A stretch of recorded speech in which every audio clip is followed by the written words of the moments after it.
you guys to a Friday watch party here on the watch list. Man, am I crazy? I feel like I say it every Friday, but then when Tuesday is hitting, I'm not thinking it at all. The week kind of went by fast. Am I right? I mean, we're not fully done yet. We still have to get through this, all this madness that we usually have going on in our lives for the next hour of this stream, maybe an hour and a half. Sorry to those of you who had to hang on yesterday as I continue to go through more and more details of things that pissed me off yesterday. But, sometimes those things happen. I hope you guys enjoyed it. And if you missed it, those clips did go up yesterday, except that very last one's going to go up tomorrow. I want to make sure you guys catch that on the weekend because it was a little bit more of those hearings, but it was another aspect of what is it Republicans were doing on those hearings. You guys are probably here for it, but if you want to get that clean, concise version of it, it's going to be up on the page later, just like, everything kind of else is. Wait a second. I had more pressing things to talk about, but I see that that's not him. I refuse to say so. Maybe my mother can confirm for me. Pops is not in the chat, is he? It's one of those things I've been keeping from you guys. He wants to get involved, but it's sometimes it may seem like he's there. Maybe that's a troll. No way, that's not him. That's not him. Anyways, we're gonna figure that out later. This is crazy. I'll have to make a phone call, get some texts from my parents and see what's going on. But still, if you guys have realized it's Friday, no, not the best damn day of the week, but it is still Friday. I know what you're thinking. I know exactly what you're thinking. Didn't you have an energy drink yesterday, JR? And didn't you say you only have one of these? It was loud again.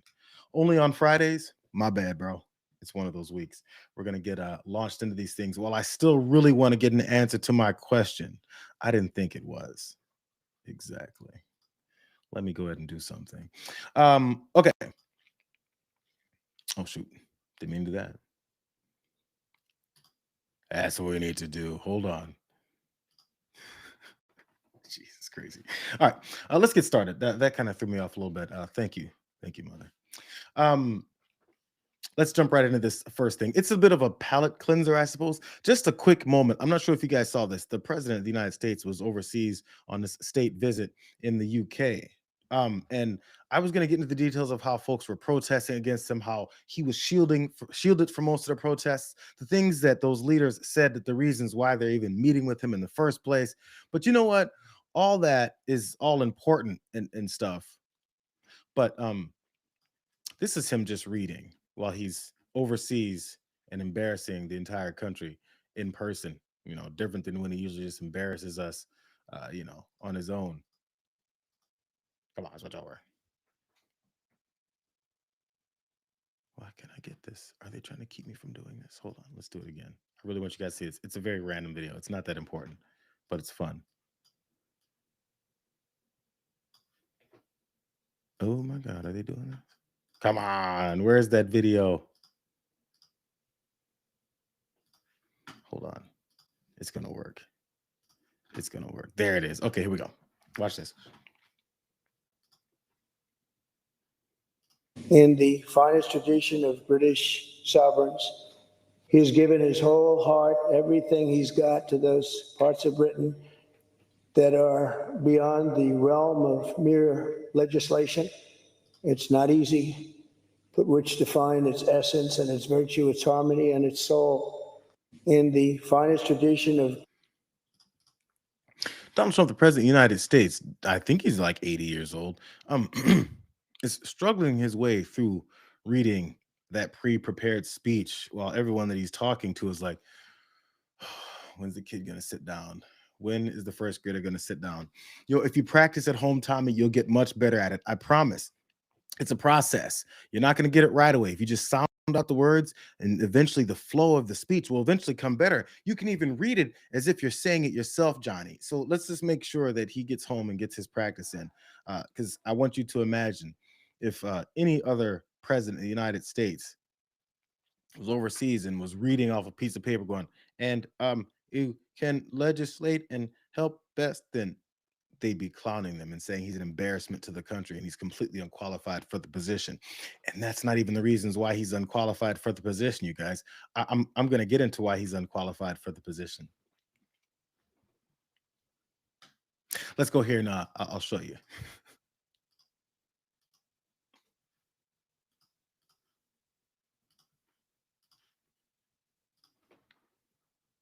We have all of these things are being built.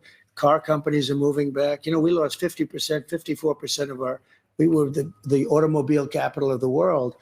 And all of a sudden it got robbed by China, Japan, Germany, all these countries. Those companies, they're all coming back now to the United States. They're building car companies and factories all over. They're coming back from Mexico and Canada. We lost a lot to Mexico. We lost a lot to Canada. They're all coming back because of the tariffs. Without the tariffs, a different story, but they're coming back because of the tariffs.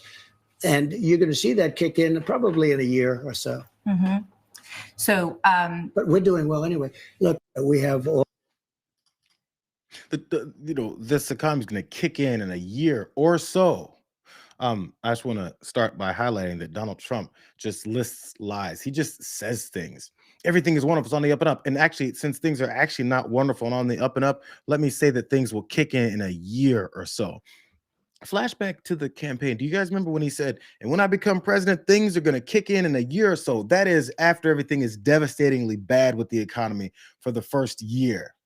Then after that, it's going to be something else. So I want you guys to compare the sounds of that guy talking about the economy and what it is he says is happening despite what you're experiencing right in front of your face, and see that we chose him and his opinions over someone who thinks clearly and speaks to folks about the situations that they're in. This is the difference. Look how big the consumer debt load is right now and how it has grown by $4 trillion over the past 6 years. This is not pandemic money. This is coming out now. More and more families cannot make it to the end of the month without borrowing money. Look at what's happening right now with car loans. More people are in default. More people are seeing their cars taken away. And for a lot of people, that means they can't go ahead and go to work. Look at what's happening to consumer sentiment.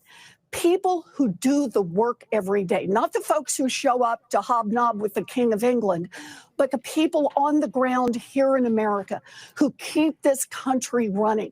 They are telling us that they are not seeing an economy that works.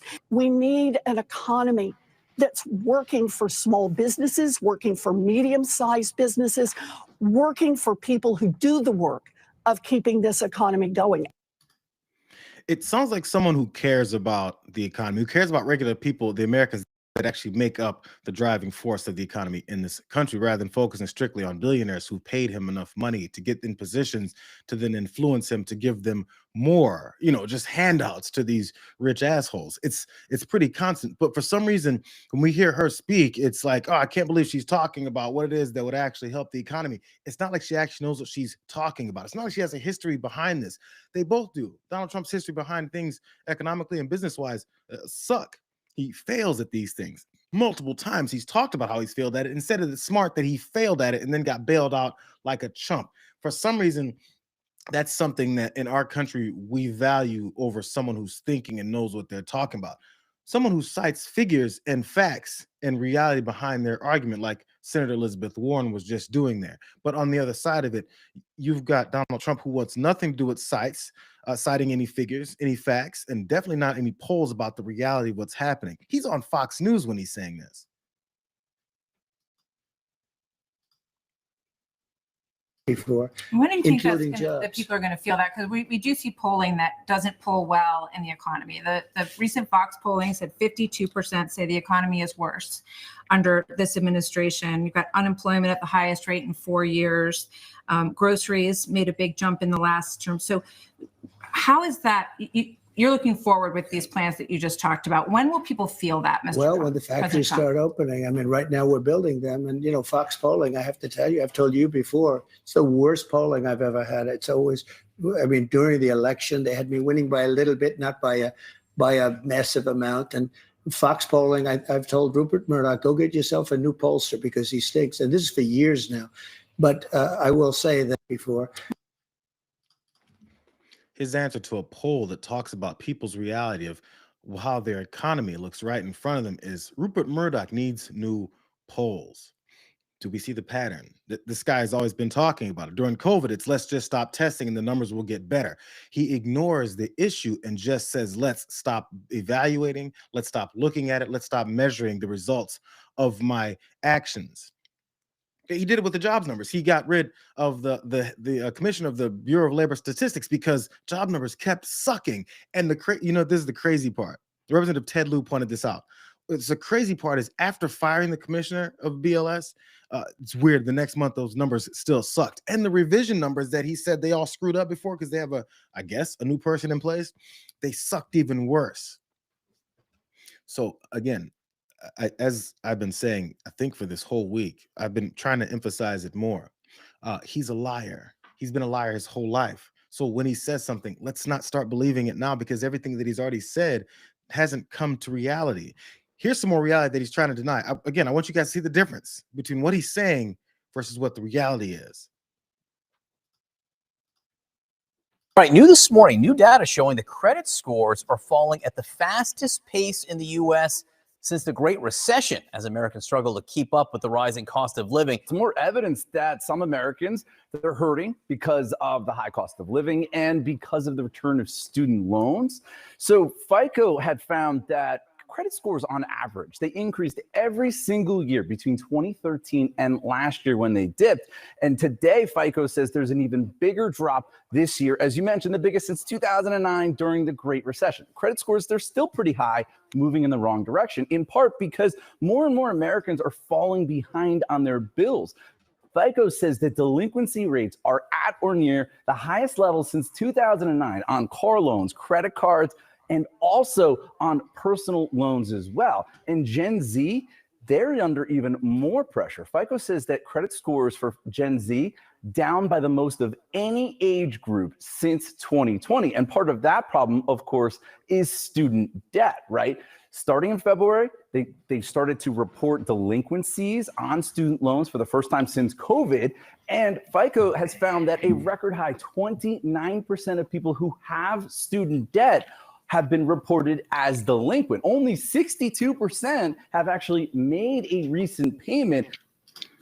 And when you destroy an economy, when jobs are harder and harder to find, when the amount of money that people are making is bad, while then everything else is going up in pricing, it's gonna get worse. I mean, it's weird. We've been saying it all year. It's like things are gonna keep getting worse. But have you ever seen Donald Trump even address the issues with younger adults coming out of college with, maybe new debt that some of them have, or just getting into the job market? As he and Elon Musk came in and slashed and cut everything and got rid of any kind of opportunities for folks to have any kind of upward mobility in this country. They minimized opportunities in what they call the land of opportunity. And then as those opportunities dry up, guess what? They're going to keep blaming you for their actions as if they have nothing to do with it. That student loan angle of this, remember when Biden gave that half-assed approach to forgiving student loans because that would energize the economy? People could have money they could actually ingest back into it and live better lives, invest in the country, which these guys want nothing to do with. What their model is to give all the money that they can from us to rich people who've given them a couple $100 million to then do whatever it is that they want them to do. It's going straight to them, but they call everyone else entitled and trying to expect their entitlement programs, and actually being rewarded for being a part of the United States and paying into it. But that just goes to rich people. When is he going to actually speak about the folks that he doesn't care about? Again, let's go back to the numbers. Here's some numbers that Donald Trump floated. To agree. You understand? Yeah. And we're going to be reducing drug costs over the next year and a half by not 50 or 60%, by 1,000%. Because if you think a $10 pill so it'll be raised up from 10 to 20 because it's the world versus us. So the world is a bigger place. So it'll go from 10 to 20. It won't go from 10 to 50 or 60 for them, which is bearable. And it'll go from 10 to 20 for us. So you're talking about a monumental change in healthcare. That's going to affect Medicare, Medicaid, even Social Security. It's going to affect everything. That'll help. That will be one of the biggest things you'll ever see done, because we've been paying for the health care of every nation in the world so stupidly. I was going to say he doesn't know what he's talking about, but that's so far from anything near his mindset. He doesn't care to know what he's talking about. I want you guys to pull out your calculators. Maybe you guys have it on hand. Drug prices are going to go down 1,000%. We start with nonsense in the first place, but let's get beyond that stupidity. Drug prices are going to bring down 1,000%. I mean, a month or two ago, it was 1,500%. I mean, why we lost that 500% more on negative costs of drugs, but still. Then he explains how these prices are going to go up for folks. Up. He said the drug price will be at $10, and then for everyone else in the rest of the world, it's 30 and 40 and $50. But then here, it'll be just 20. How do drug prices go down 1,000%? But then when you start with this number of $10 and then it goes up to $20, that sounds like it's doubled. But 20 is bearable though. It's okay. Is $20 the straight through line cost for every kind of medication, for every prescription? Because this is what he's talking about, drug prices. So that's across the board. Everything is $10 right now. And then it's going to go to $20. Everything. I have no idea what the fuck he's talking about. I don't know what the thought is there. I'm not sure what he expects people to understand. Martha McCallum could have asked him that, even ass-kissing way. Could have been like, oh, what does that mean? I'm too stupid to know what you're talking about. What does that mean? Are all drug prices right now $10? And how does it get 1,000% less, but still? In order to support this guy, you have to literally not listen to what he's saying. Let's go back to more reality. I want to keep this flip-flop going back and forth. You think about young people also contending with the worst job market for recent college graduates in years. I talked to a 22-year-old from Orlando who told me it took him 14 months and hundreds of job applications before he landed a job that wasn't a scam. But he said he's not making nearly enough money to get by, let alone to chip away at his $35,000 in student debt. So he said his credit scores have taken a drastic hit. And he's not alone. FICO found that almost 2/3, 64% of Gen Z student borrowers, they rely on more debt just to get by. That's people who have student debt. They've got to rely on credit cards and buy now, pay later, and also personal loans just to pay their bills. So John, I do think this is just more evidence of the K-shaped economy, right? Where a lot of people who have money in the market, they own their home, they're doing okay. Others are not. And it just shows this disconnect where you got Wall Street, there's all this euphoria. Main Street, though, a lot of people, they're struggling. It's kind of telling when folks that are involved with Wall Street, the people in the ivory towers, the people who already have the money to play around with and manipulate the system even further, as we've seen happening, that they're just, it's euphoria. Donald Trump will cite the stock market, but will never point out the way that so many, the vast majority of Americans are actually living their lives. It's by design. Because, you know, again, people in debt, people that are doing the pay as you go plans as they buy things, that still benefits these folks who own those big corporations, who own the way that we bank, the way that people have to then pay over time. It's a constant giving of every dollar that you've got to another source that have paid the guy in the White House to then do that even more. But I don't want you guys to forget the tariff situation. And the only people that are against tariffs are people that are in favor of other countries. For instance, we have a lawsuit. Well, it's financed and sponsored by people from other countries because we're doing well against countries that were ripping us off. One thing, and the only I have a quick answer for that. Here's this guy. His name is Representative Tom McClintock. Donald Trump just said, yo, if you're against the tariffs that are raising the prices on all these Americans, as I've lied my way through this the whole time, you're in favor of other countries. What a juvenile, stupid, empty statement. Anyways, I brought up Representative Tom McClintock, because he's a Republican. And just listen, he mentioned that same word, tariffs. Tariffs to report before the end of January. Now, this is important because there are increasing signs of tariff-related damage to the economy. The gentleman is absolutely right on that point. And because the courts may be moving to restore the guardrails between the executive and legislative branches with respect to tariffs. To report.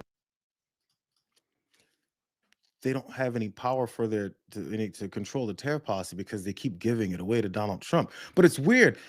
Someone should reach out to Representative Tom McClintock's office and ask him why he's in favor of other countries. Because the president said, if you say anything about how tariffs are damaging to our economy and to people's bottom line and consumer prices, if you do that, you're just in favor of other countries.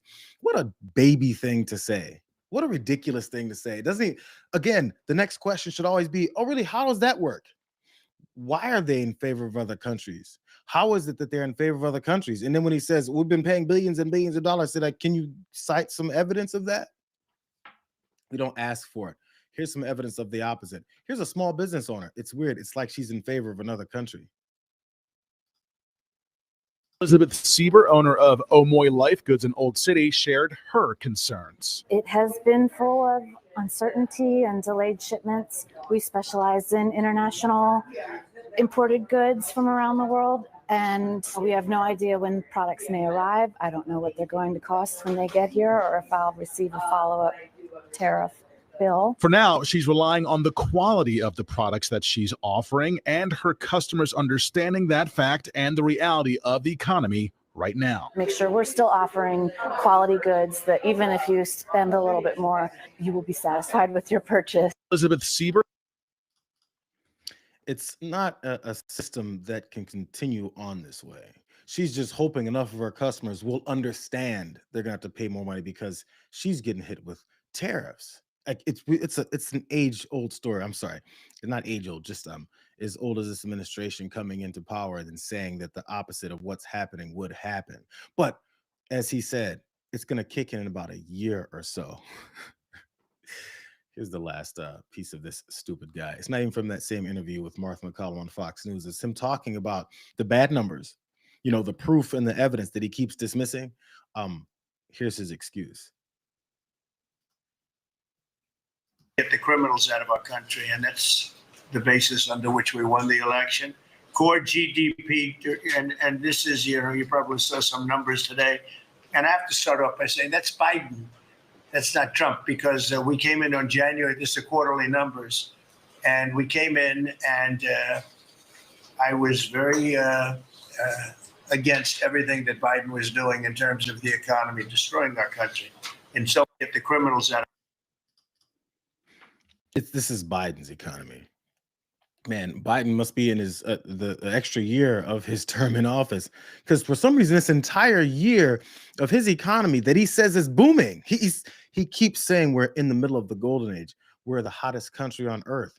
Is that from Biden's doing? Because you keep saying we're the hottest country in the world. And if it's Biden's economy in the hottest country in the world, that means it's Biden doing good things while not in office. Or is it whenever you see bad news about your economy, you then say this is Biden's economy, but at the same time, we're the hottest country in the world? Make it make sense. Like, somebody explain it to me. Maybe one of those stooges sitting around him can explain how somehow Biden's economy is doing this while it's also the best thing in the world. Last thought. He said these numbers are quarterly. Again, he can't read, as we saw from the top, but apparently he also doesn't know what quarters are. It's September, bro. You know, that's like the 10th month of the year, but these are quarterly numbers that he's seeing. He just came in January, only 9 months ago. These are quarterly numbers. I guess quarters happen about, I guess, every year and a half.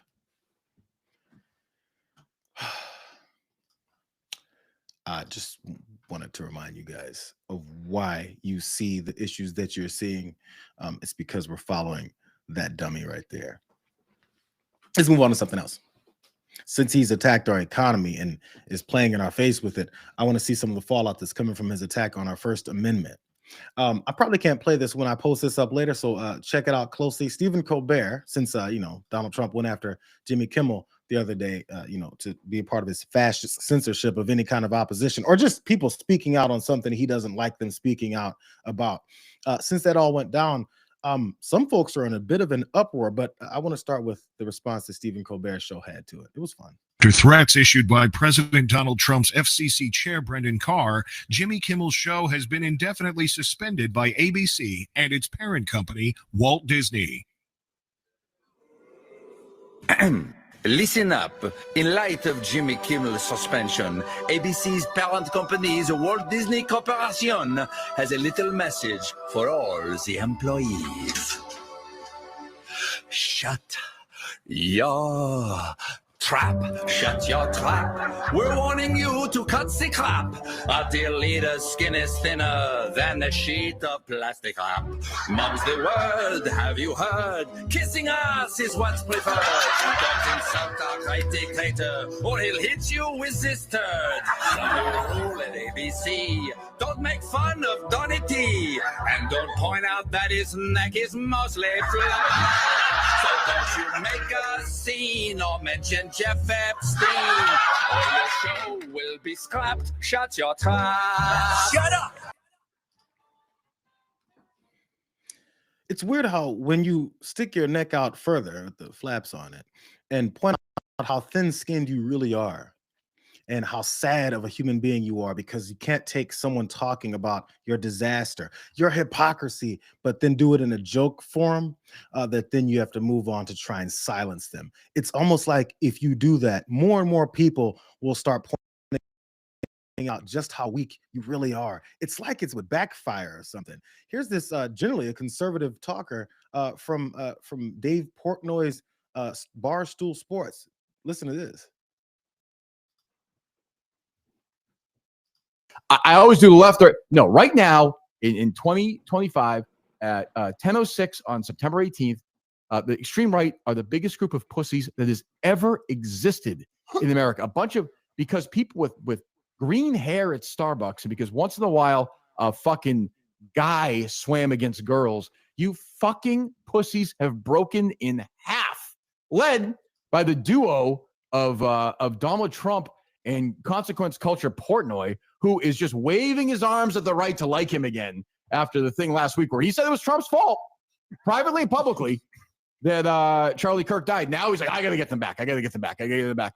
Typical, I will say, fits the tribe profile. I always do. I had never heard of that guy, but his name is Kirk Minihane, and he's with Barstool Sports. And he, previous to this, was all in support of Donald Trump, liked the things that he said. But now it's weird when these guys have fully damn near implemented their fascist takeover of the country. There's a couple of light bulbs going off. And I saw it on CNN last night. I think it was Aaron Burnett's show, one of those shows. I don't want to say particularly it was that one, but they've said things like, where they'll cite, and this is what Joe Rogan says. This is what Kirk Minihane says.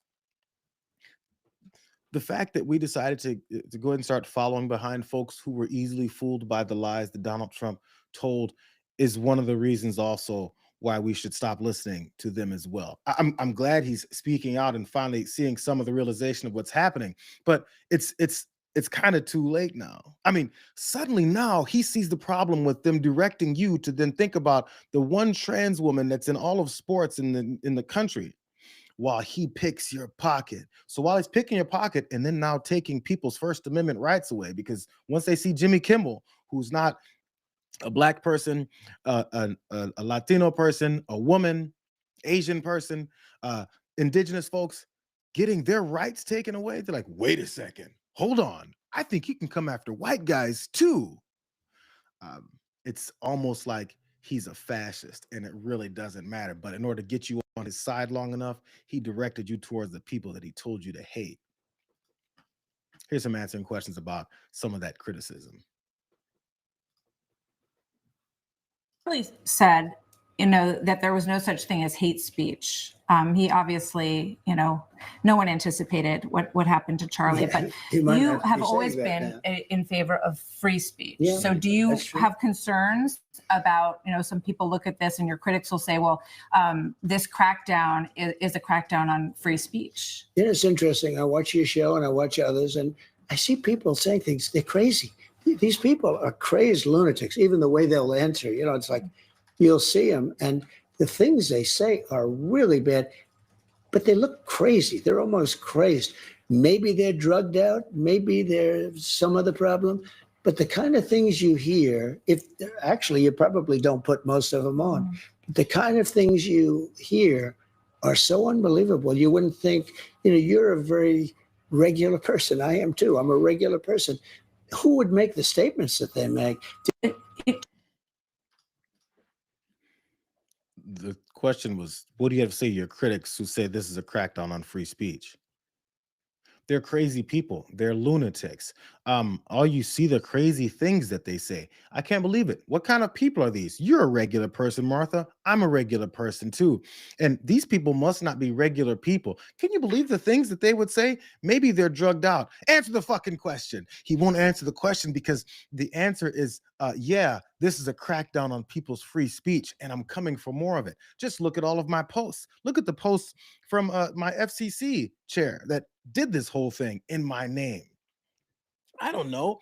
Maybe we should pay attention to what he's doing rather than that gibberish bullshit departure from reality that he had when someone very basically asked him, what do you have to say to your critics?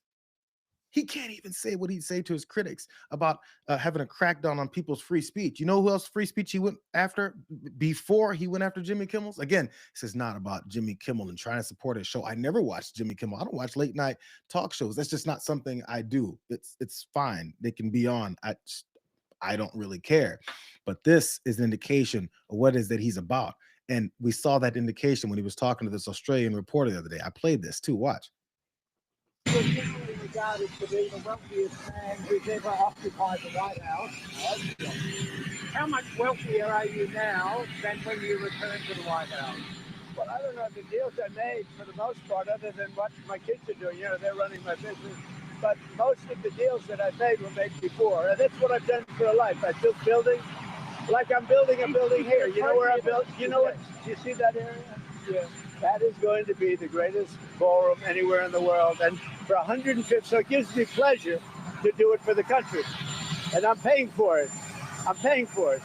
The country's not, and that's an expensive ballroom. I think it'll cost $250 million. And it will be, I think, the finest ballroom. So for 150 years, John, do you know this? They've wanted a ballroom. And now they're going to finally have it. And it's going to knock your socks off. It is appropriate, President Trump, that a president in office should be engaged in so much business activity. Well, I'm really not. My kids are running the business. I'm here. You know what the activity, where are you from? I'm from the Australian Broadcasting Corporation, Four Corners program. Well, the Australians, you're hurting Australia, right?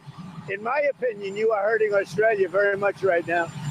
And they want to get along with me. Your leader is coming over to see me very soon. I'm going to tell him about you. You set a very bad tone. Go ahead, John. Maybe you can set a nicer tone. The UAE does a deal. What does it want in return? Quiet. Mr. President, what are you hearing about the operation?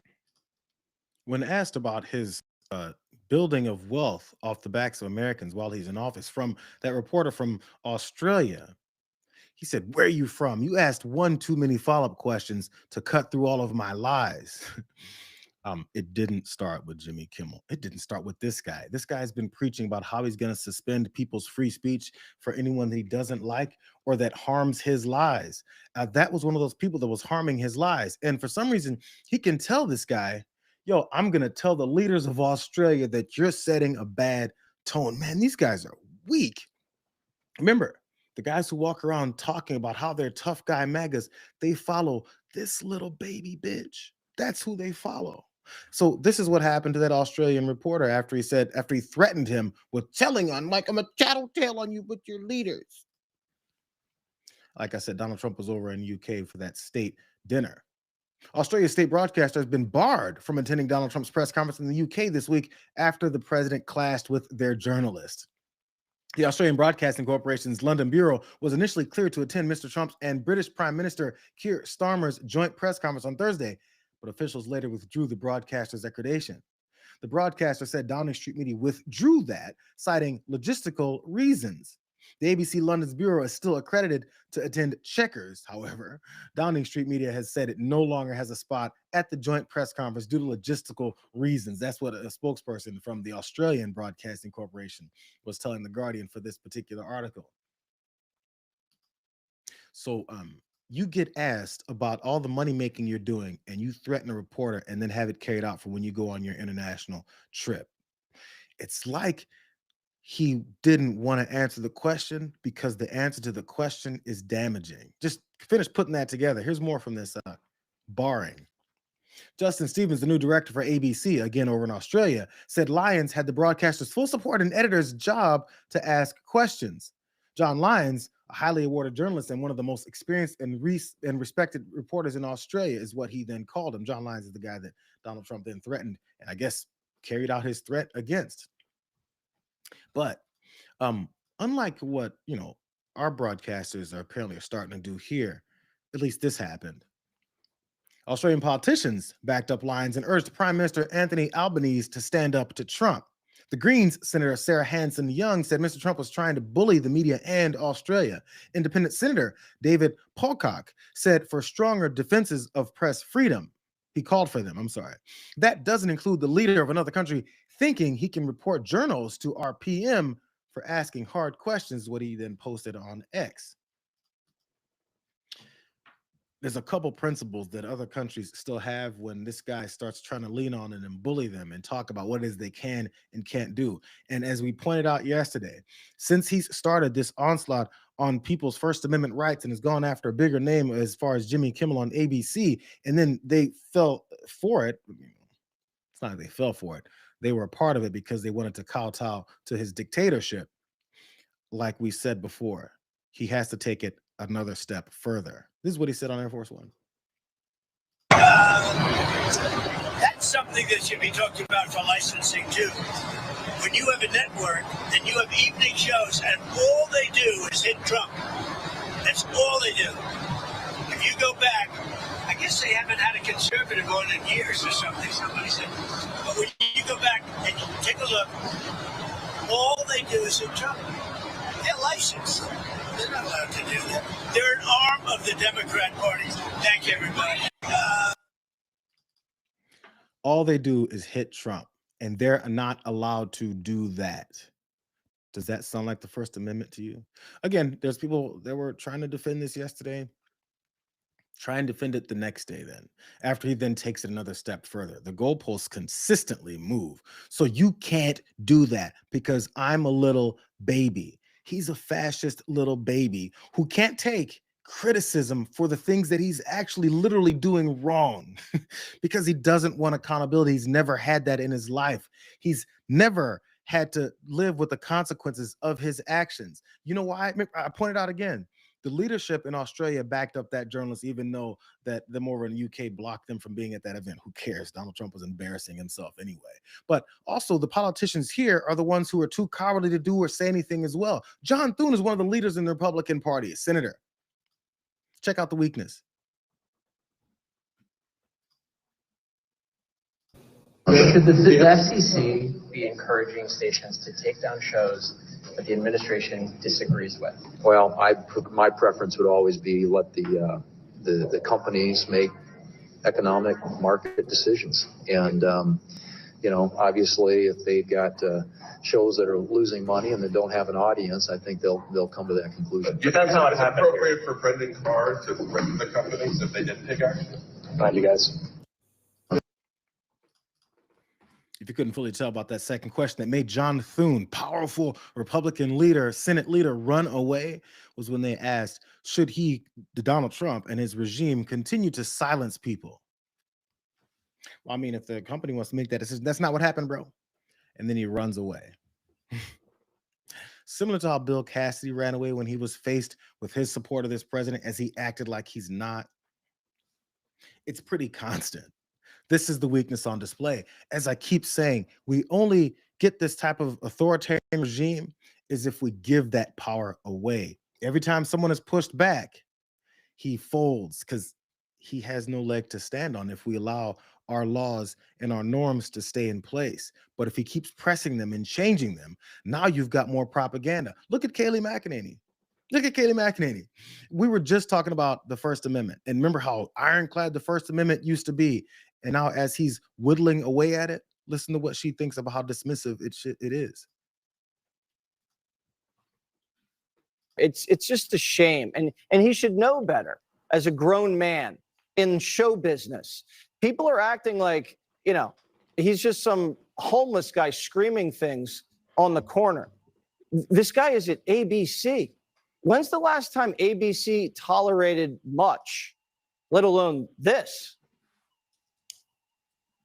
Right. You know, I'm watching some of the liberal networks.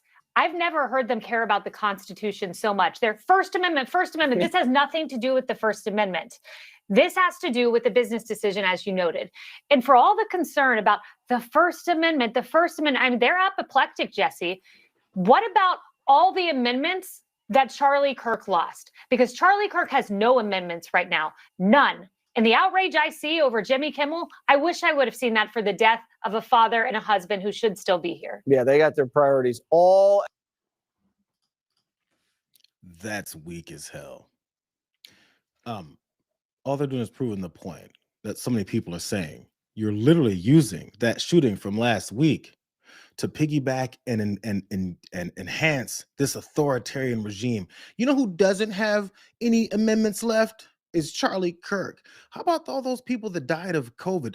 How are their lives going? How about the people that you've kidnapped and taken off the streets and sent to unknown gulags that have died and have gotten sick and have been sent to foreign countries? And we're never really seeing what happened from that.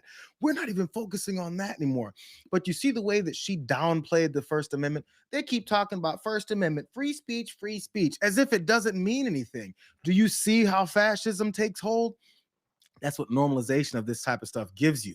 It eventually has people on Fox News that will tell you that, look, Jimmy Kimmel should have had it right, which, by the way, he did. But then, number two, this same company was sued and lost for $787 million for lying over and over and consistently again about the stolen election that was not stolen, but they'll still talk about how the election was stolen and still have the nerve to get their faces on TV and say, Jimmy Kimmel's lying. This can't be allowed to go on. Someone needs to be fired. Licenses need to be taken. But Fox News and their big-headed morning show guy, Brian Kilmeade, just called for the murder of homeless folks. And then it happened right afterwards.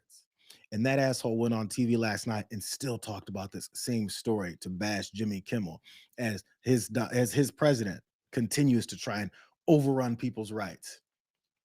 It's not even like ironic. It's purposeful. This is a literal takeover of our rights. And they're telling you, if you say the right things, you get rights. If you say the wrong things that are based in reality, we take those away. Here's another example.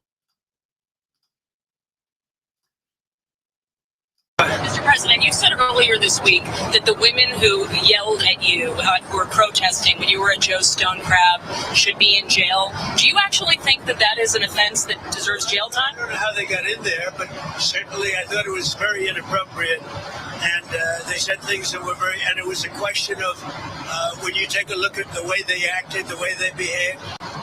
Yeah, I think they were a threat. You think that deserves jail? Do you agree with it? I think they're a nasty organization. But you think they deserve jail? Well, I don't know.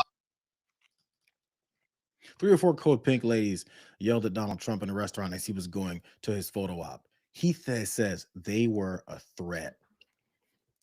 This is your king? This is your master, MAGA? This is your tough guy? Because 3 or 4 ladies were telling him that he's a fascist and he's the Hitler of our time and to free Palestine? He's weak. Don't give your power away to small, weak people like him. He's old and decrepit. Dude can't even make it much longer. He disappeared for 5 days. You're giving your power away to a guy who sucks at everything and is weak-minded. He's soft. He's putting soft. What are you giving your power away to him for? Why are we doing that? So, since, we're listening to podcasters that once loved Donald Trump, maybe this will be the last convincing point. So the FCC saying there could be consequences off rip. That's a fact. They said that. Yeah.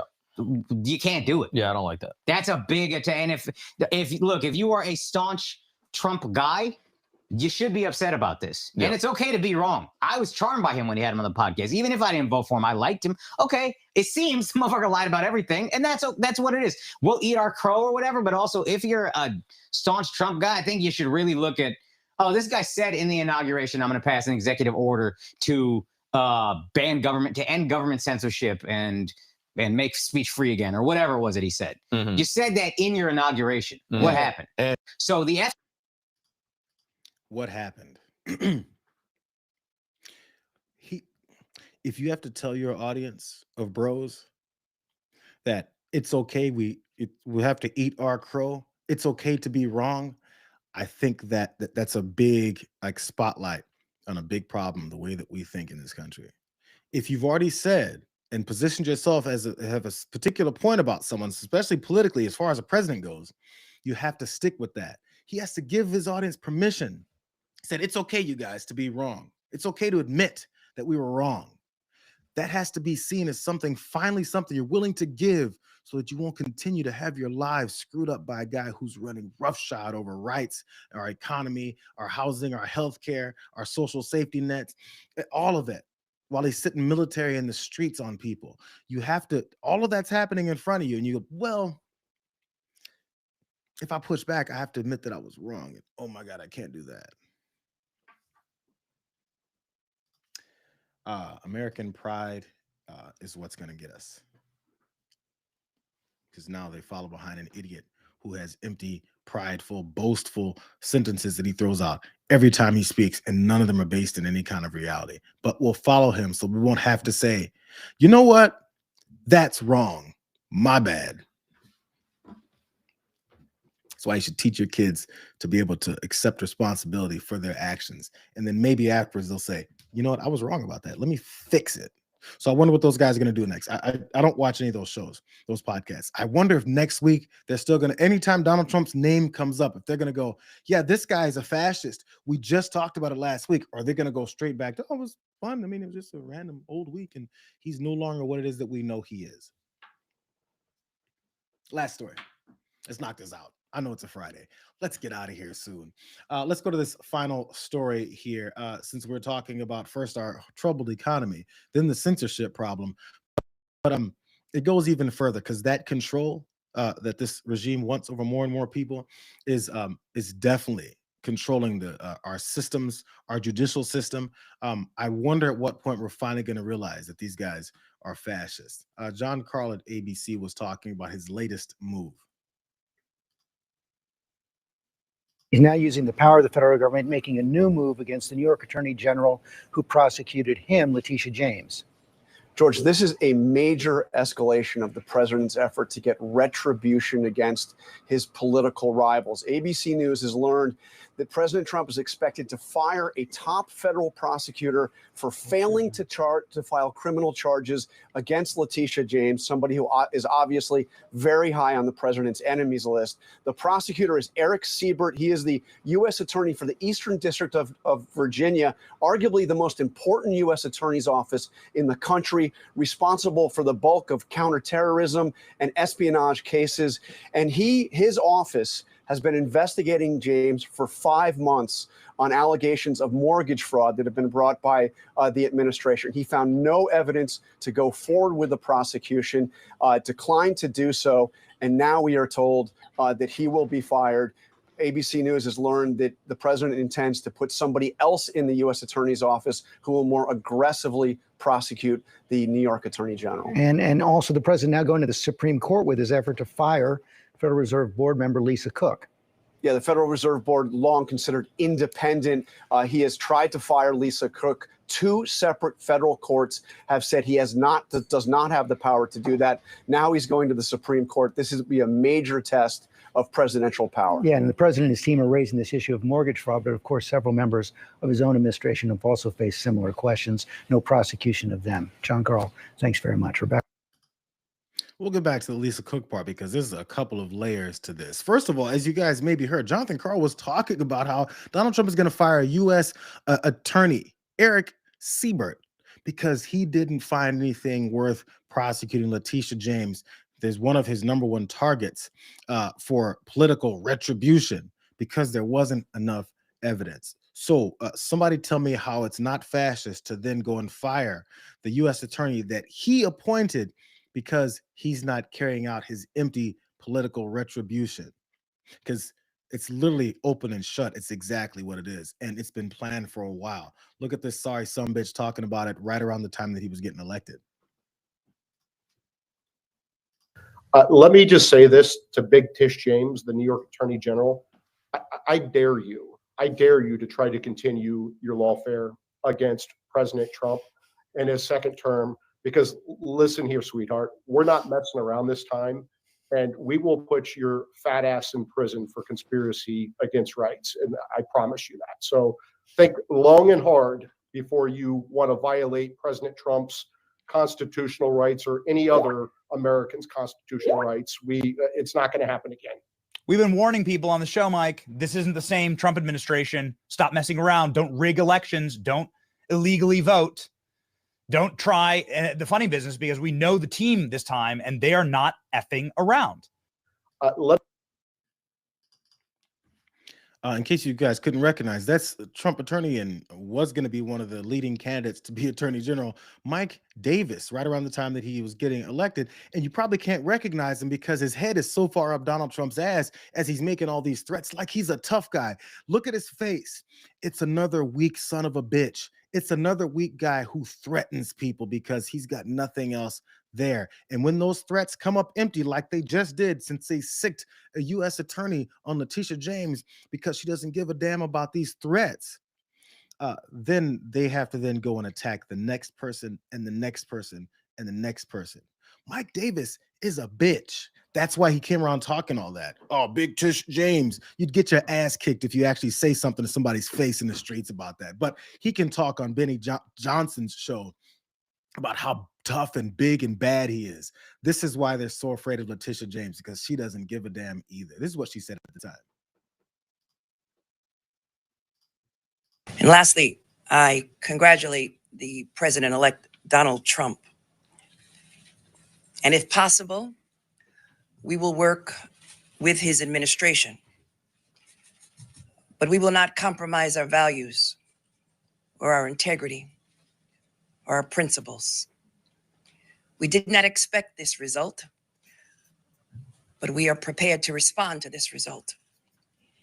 And my office has been preparing for several months because we've been here before. We faced this challenge before, and we use the rule of law to fight back. And we are prepared to fight back once again. Because as the Attorney General of this great state, it is my job to protect and defend the rights of New Yorkers and the rule of law. And I will not shrink from that responsibility.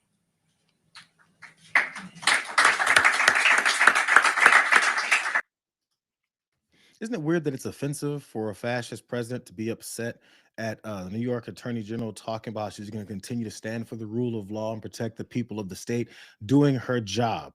He doesn't like that. Similar to how he's suddenly calling anti-fascism terrorists. If you're against fascism, you're a terrorist, but you're only a terrorist to a fascist. Yo, at this point, it's not even us calling him a fascist anymore. It's him calling himself a fascist. He's against people who are against fascism. You know, if we put that equation together, we'll understand that he's a fascist. It's weird how that works. I'm gonna run more of Letitia James because this is what's really upsetting Donald Trump and his fragile ego and his very thin skin. A strong woman who's talking to him about who he really is and how she's not going to back down. Let me just say to all New Yorkers and to all Americans, the allegations are baseless. The allegations are nothing more than a revenge tour. And as you mentioned, my office was successful in securing a $454 million judgment against Donald Trump and others for exaggerating the value of his assets. He engaged in a pattern and practice of fraud. And the interest is accruing each and every day while the case is on appeal in the First Department. It's important that individuals know that this is nothing more than the continuation of the tour. He went after law firms, universities, immigrants, women. Thousands of federal employees right now are unemployed. Our government is in chaos and in disarray. Medicaid, Social Security, CFPB, and the list goes on and on and on. And as you know, as you mentioned, each and every day, my office is leading the fight against these executive orders, which have no legal import at all, have no legal significance. And we are standing up for the rights and privileges of New Yorkers and Americans. I will not be silenced. I will not be bullied. I will not bend. I will not break. And I will not bow to anyone. No one is above the law, including the President of these United States. Okay. And the Office of the Attorney General will continue to stand up. That's who Donald Trump is afraid of. Intelligence, smart, and tough on this shit that he keeps throwing at folks. This is what these executives that folded for First Amendments have folded to, that they don't have the strength to do. You see, he's also upset that she got his ass, that she went through the legal process of prosecuting his criminal ass and got him busted on all the things that he did. Let me get to those details because this is something else. Look, the main thing is he's getting rid of the state attorney in Virginia for not coming up with more craziness to then charge Letitia James. But this is what that attorney's office actually does. Is the effect of it. The decision to fire Siebert could throw into crisis one of the most prominent U.S. attorney's offices, which handles a bulk of the country's espionage and terrorism cases, and heightened concerns about Trump's alleged use of the DOJ to target his political adversaries. So again, it's the same domino effect, just like when he went and attacked Los Angeles, and he's also destroying the economy, and he's clearing house on any kind of federal workforce. It has a continual domino effect on everything else. Now, just because he doesn't like the way this guy didn't go after Letitia James, it's actually making that attorney's office weaker for the kinds of things that they actually do, which is fighting some crimes. This is the administration that says they're about law and order, but in order to get rid of the head of this office that fights a lot of crimes, it's all for the sake of the guy who wants some revenge for being held accountable. There's too many people that say, oh man, they went after Donald Trump. They went after him and he was convicted of the things that they went after him for. Went through the full process that people like Stephen Miller don't want us to have anymore. Here's a little bit more, in case you guys didn't know this small detail. We know that Trump has repeatedly accused James, who successfully brought that civil fraud case against him last year and leads multiple lawsuits challenging his administration's policies still. So, of course, he calls her biased and corrupt because, he has to say that just, to say things to make it seem like everything he's doing is somehow on the up and up.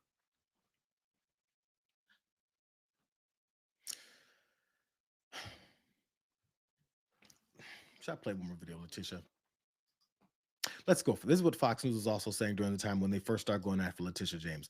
I know this is a long stretch on Letitia, and we're generally talking about the U.S. attorney that was fired for not going after Letitia, but I want to give you guys the full scope of what is it they're so upset about. This is Fox News carrying the water for him as well. Look at the wording that they use as they're talking about how they're going after her. Letitia James over alleged mortgage fraud. James denies the allegations and says she's being targeted by the Trump administration. For more on this, let's bring in Fox News Sunday anchor and chief legal correspondent Shannon Bream. So what's this case about, and does the Justice Department have a case? So there are allegations that she did not give proper information on loan documents, possible mortgage documents about primary residence, things that would have given her a better loan system to work with more favorable terms. She and her attorney are completely denying it. They say this is complete revenge. And listen, presumed innocent. That's a great thing about our system. And an investigation is one thing. Do you get to charges? Do you get to a trial? I don't know. But Democrats have been telling us for years, as they did when she brought charges against President Trump, no one's above the law. You got to work through the process in the system, and we'll see how far it goes with her. So essentially, she's being charged with something very similar to what she charged Donald Trump for. Or Letitia. Do you see the difference? Somehow they tried to equate the fact that Letitia James said we went through the whole process and got your ass. And they somehow think that's the same as Donald Trump saying, I'm accusing you of random things like, the 2 mortgages at the same time. And therefore, because I said so, that's the ruling. It's bypassing the judicial process. In fact, when he started that judicial process, his handpicked attorney, U.S. attorney, said, there's nothing here, bro. There's nothing here. He said, you're fired. Does that sound like going through the system and the process? Oh, by the way, did you guys hear what the allegations are? It's the same allegations he had towards Lisa Cook. It's the same allegations he has towards Adam Schiff. Same allegations for anybody that he's mad at now because he doesn't have anything. He doesn't even have multiple lies to tell about different things that he can prosecute people for. So again, pay attention to those charges and listen to this Bloomberg report and who they mentioned did the same thing. Mortgage documents reviewed by Bloomberg News and out this morning show that the Treasury Secretary Scott Bessent entered into a conflicting agreement obligating him to occupy 2 separate homes, one in Massachusetts and the other in New York, as his primary residences. This is from 2007. Both mortgages were signed on the same day and issued by the same lender, Bank of America. One property in Bedford Hills, New York, the other in Provincetown, Massachusetts. Have you seen them coming after Scott Bessent? I got an even better example of it. Bill Pulte, the guy who started this whole thing, the guy that was put in charge of trying to come with this fraudulent accusations for all of his political enemies that's going to end in nothing, or it'll end in more illegality, more firing of U.S. attorneys that are like, bro, you want me to put my neck and face on the line for this bullshit? This retribution charge, that's what you want me to do? But people like Bill Pulte are willing to do that. Again, this isn't even him being challenged. This is him being asked for the most simplest of details, the normalcy of what you would need through some kind of normal judicial process to go after somebody so you can take them out of their position. Did you sign these documents or did you not? Do we hold people at the Federal Reserve to a high standard or not? Public officials shouldn't be exempt from scrutiny. Speaking of that, Ken Paxton, Texas Attorney General, running for U.S. Senator, the U.S. Senate, there's at least, it looks like 3 examples, working examples right now of what could be described as alleged mortgage fraud. Is that something you're looking at? As I said, unless it's something that's either been made public by lawyers like Norm Eisen or in criminal referrals, I'm not going to comment on any specific situation. If things are made public, then or if we decide to make them public, then I will talk about it. But I'm not going to engage in any make them specific public individuals. if you made this public? That's false. First of all, that's another example of Abby Lowell and Norm Eisen politicizing this whole thing. They said that the president tweeted about my tweet. It's nonsense. There was a Bloomberg article about the referral that was out there. Okay, so this is all politicization. I am a private sector guy. I came into a government role. I promised to uphold the mortgage market. It's very personal to me. I saw Pulte Homes almost go into bankruptcy in 2008. And that's what I view my job as doing every day. And to your other point, it doesn't matter whether you're Republican or Democrat. We will look at everything. And we are looking at Republicans, Democrats, you name it. If you commit mortgage fraud in this country, and with the resources that we have, we're trying to do as good of a job as we can. It's weird how Ken Paxton did it. Scott Bessent did it. And for some reason, this hypocritical piece of shit said that we're going after everybody. It doesn't matter if you're Republican or Democrat, but it does matter if you're a black woman and you've had anything that this president doesn't like you've done on the up and up, completely legal, and going after his criminal ass. This is fascism front and center. It's right in front of you. It's right in front of you. So next time you see Bill Pulte's face show up anywhere, just know that he's a liar, that he can't go after things that are not public, but I won't make them public. And of course, when challenged on that, he didn't answer that question either. This is public. This is just the politicization of the whole thing. Okay, bro. Let's just stay aware of who it is that we're dealing with. And then when they come knocking on your door, don't think they're anything different than who it is that they are. I appreciate you guys. It's a Friday. Head over to the damage report. Say hey. Say hey from you guys. Those of you that are still here now. These stories, of course, will go up like usual. If you guys haven't done it yet, go ahead, like this stream first. But then when those stories go up later on the channel, like those, share those, let people know what's happening. Find me on Instagram. Say what's up, bro. Let me know what's happening. I do catch a couple stories from you guys that I do go ahead and flesh out and get going on here. So yes, I do hear you. Come and find me. Say hey. But also don't drink those drinks all too fast that you guys had this past hour, or you might go into TDR with all caps and you get suspended or something. We'll see you guys next week. Upcoming the best damn day of the week. I hope you enjoy your weekend, as I'm gonna try to do the same. See you later, Ma.